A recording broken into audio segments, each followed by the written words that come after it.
Many football fans will be aware of the legendary duos of Robben and Ribery, Rio and Vidic, and Xavi and Iniesta, all of whom had impact, success, and longevity.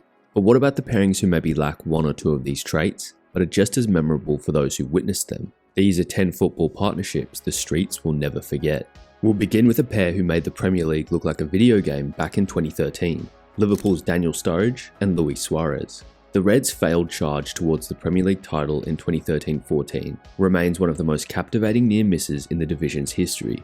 Brendan Rodgers' side were fun but flawed, with a defence that had more holes than Swiss cheese. The only option was to go all-out attack each week, and so the success of the side was built around the twin threat of Luis Suarez and Daniel Sturridge. Arriving from Ajax and Chelsea respectively, the two had a telepathic connection and the goals just flowed, with Sturridge saying, "We hit it off instantly. We just had that thing where we knew where each other would be." However, due to a series of unfortunate events, the club would miss out on the title by just 2 points. Liverpool scored 101 goals that season, more than half of which came from their formidable front two. Suarez ended the season with 31 league goals, the Golden Boot, and the PFA Player of the Year. Sturridge scored a career-best 21 league goals of his own, and was the first time two teammates had finished first and second outright in the race for the Golden Boot. Their partnership came to an end that summer, however, as Suarez set sail for Barcelona, finishing with 38 games together, an average of 1.92 points per game, and 12 joint goals. Joint goals meaning one player directly assisted a goal that the other player scored. From a Uruguayan and an Englishman to a Chilean and an Italian, the next pair on the list is Udinese's Alexis Sanchez and Antonio Di Natale. The seasoned pro met the boy wonder, and it just worked, with Di Natale saying, "He's the best partner I had in my life. I've played with a lot of champions, but he is the best." High praise coming from the 6th highest scorer in Serie A history. In their 76 games together, they averaged 1.59 points and had 14 joint goals. In 2011, they tallied 40 goals between them in the league, with the peak of their pairing coming in a 7-0 victory over Palermo, where Sanchez scored 4 and Di Natale scored the rest. Now onto a duo that single-handedly set women's football back 50 years.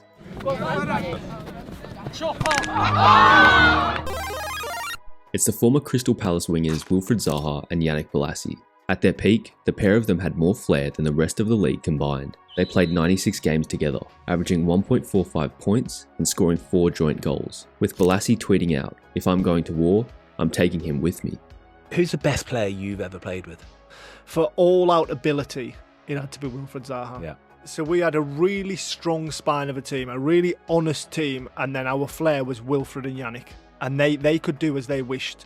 Oh, how good was Yannick Bolasie? He was so powerful. Oh, he used to rip us so bad. Honest, I remember, he used to do that thing where he used to chop somebody and he'd almost put his arm on the floor. He'd put his hand on the floor because he had chopped so hard. He was phenomenal. He was so good up close and personal, honestly. It was good. So good. I enjoyed playing with them too. They made me look good.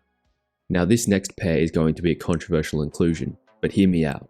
Scott McTominay and Fred, aka McFred, were not good, but you can't tell me they weren't memorable. Manchester United, one of the biggest clubs in the world, had these two in midfield for what felt like 5 years. McFred defined an era in Manchester, starting with that 3-1 away win against PSG in just their 3rd start together. All in all, they played 126 games together, averaging 1.98 points and scoring 3 joint goals. Fred scores goals. We know everyone can score. Believe it or not, United were a better side with them starting. Solskjaer picked up 1.76 points per game when he selected McFred, compared to 1.68 when he didn't. It was a limited midfield partnership, but it was a functional one that often got United by in trying circumstances. And for better or for worse, they're going to be hard to forget. Next up is Edin Dzeko and Grafite, a Bosnian and a Brazilian who enjoyed a miraculous time together at Wolfsburg. Manager Felix Magath signed the strikers at the start of the 2007-8 season for a combined cost of €10 million. The duo scored 19 goals in their maiden campaign, but the best was yet to come.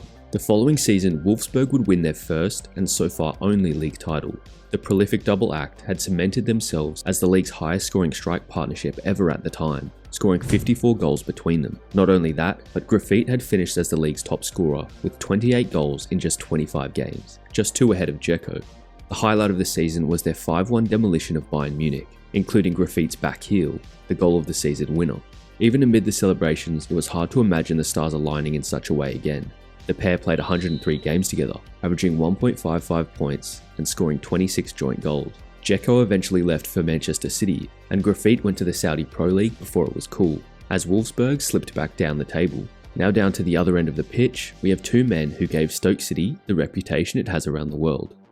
How do the British people say you have to show it in a winning night in Stoke? Robert Huth and Ryan Shawcross. The pair played 165 games together, averaging 1.41 points and scoring 2 joint goals. Both 6'3" and no nonsense. No forward in the league was getting off easy. Speaking about Robert Huth, this is what Ryan Shawcross had to say. Huthy was old school. Pain didn't really exist to him, and I learnt a lot from him. He had a knack for giving strikers a little nudge off the ball, just so they couldn't get in behind. A really useful trick, and he was the master of it. He was so tough and emotionless. He would kick someone and walk away without thinking, let alone an apology. His favourite was if there was a chance to kick the ball against an opponent to win a throw, he'd welly it. The pair of them knew how to tap into the dark side, and made Stoke City Football Club notorious. From Stoke to Newcastle, we've got the Senegalese strikers Demba Ba and Papi Cissé. The pair only played 39 games together, averaging 1.23 points and scoring 1 joint goal, but they are still fondly remembered. Both strikers went on to be a threat to every team that came up against them, and in the 2013-14 season, the pair combined for 29 Premier League goals, with Cissé scoring 13 in just 14 games after signing in January, including an otherworldly strike against Chelsea. The iconic Newcastle team also boasted the likes of Hatem Ben Arfa, Cheick Tiote and Johan Gabai, and managed to reach a tidy 5th place finish. Another classic Premier League strike partnership was between Robbie Keane and Dimitar Berbatov. At Tottenham, the hard-working Irishman and the effortless Bulgarian played 80 games together, averaging 1.44 points and scoring 7 joint goals. For me, I've said it many a times, he's definitely the best partner I've ever had. But as soon as the two of us went on the pitch, the first week that we trained together, just something clicked. Both of us, we didn't care whether he scored or I scored, or it was just a partnership that wanted to flourish, and we knew that, you know, when he plays well, I play well, and vice versa. And he certainly made me a much better player, and I think I did also. The last 2 entries on the list follow the typical archetype of a strike partnership, the tall target man and the quick finisher, with both of the duos playing together for club and country. First came Michael Owen and Emil Heskey, who played a whopping 189 games together for Liverpool and England, averaging 1.84 points and scoring 19 joint goals. Then the old switcheroo happened, and Peter Crouch and Jermaine Defoe took over, with England, Portsmouth and Spurs. The duo played 90 games together, averaging 1.53 points and scoring 9 joint goals. Harry Redknapp knew the formula, and the two of them knew how to execute. What a pairing, you know. Not rocket science, is it really? He hit the ball up to Crouchy. When it dropped, bang, he put it in the back of the net. 1-0. Game over.